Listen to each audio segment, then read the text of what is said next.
விமான பிரகாரம் ஃபர்ஸ்ட் ஃப்ளோர்ல தொடர்ந்து நம்ம விமானத்தை சுத்த வச்சு எடுத்தோம். இதெல்லாம் வந்து பாத்தீங்கன்னா இந்த வீடியோல முக்கியமான விஷயங்கள், கோவில்ல முக்கியமான விஷயங்கள். சில என்னன்னு கேட்டீங்கன்னா, அனந்த பத்மநாப சுவாமி வந்து அதாவது 2வது ஃப்ளோர்ல இருப்பாரு.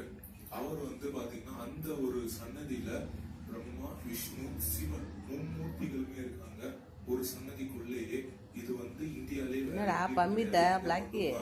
அதே மாதிரி நவமூர்த்திகள் வந்து இங்க இருக்கிறதும் இந்தியால ஒரு ஒரு டாமி நல்லா மிரட்டுதுங்க. மூர்த்திகள் இருக்கிறது வந்து இங்க மட்டும்தான். டாமி ரவுடி ஆயிட்டு இருக்காரு. ஆகமம் விளையாட கூப்பிடுறான். அதுக்குள்ள ஏதோ ஒரு சிக்னலுக்கு அப்படி படுத்துக்கிட்டா அது புரிய மாட்டேங்குது நமக்கு. இங்க பாருங்க, கண்கொள்ளா காட்சி. ஐயோ, என்னடி இந்த மாதிரி விஷயங்கள் வந்து அந்த ஊர் என்னடி இது? இந்த நவமூர்த்திகள் பிரதிஷ்டை இங்க நடந்தது அப்படின்னு சொல்லிட்டு சொல்றாங்க. அது ஒரு விஷயமா அங்க 12,000 வேத பாராயணம் பண்றவங்க இருந்தாங்களாம். அதனாலதான் வந்து இந்த நவமூர்த்தி பிரதிஷ்டை இங்க நடந்தது அப்படின்னு சொல்லிட்டு சொல்றாங்க.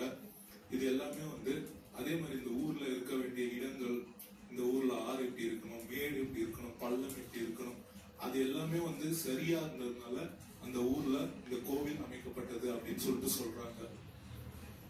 ஃப்ரெண்ட்ஸ், வந்துட்டோம். பின்னாடி கோபுரம் தெரியுதா உங்களுக்கு? இதுதான் சுந்தர வரதராஜ பெருமாள் கோவில். ரொம்பவே அழகான சிறப்பு அம்சம் வாய்ந்த நிறைய சிறப்பு விஷயங்கள் இருக்கு இந்த கோவில் பத்தியான விஷயங்கள். இது எல்லாமே இந்த வீடியோல சொல்றேன். ஹிஸ்டரி சம்பந்தம், இந்த குதிரமேரூர் கல்வெட்டுன்னு சொல்லுவாங்கல்ல, அந்த கல்வெட்டு பத்தி என்னன்னா, அந்த எலெக்ஷன் சிஸ்டம் அந்த காலத்துல இங்க ஆட்சி முறை எப்படி இருந்தது, எப்படி தேர்ந்தெடுப்பாங்க அவங்க மக்கள் அப்படின்ற விஷயங்கள் வந்து இந்த கல்வெட்டுல இருந்தது. அதனால வந்து உத்திரமேரூர் கல்வெட்டு ரொம்பவே ஃபேமஸ். அதெல்லாம நம்ம இப்போ பார்க்கலாம். இந்த கோவில் கோபுரமே ரொம்ப வித்தியாசமா அழகா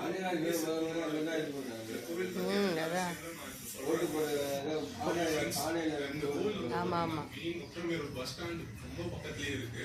இங்க வீர ஆஞ்சநேயர் கோவில் இருக்கு முன்னாடியே.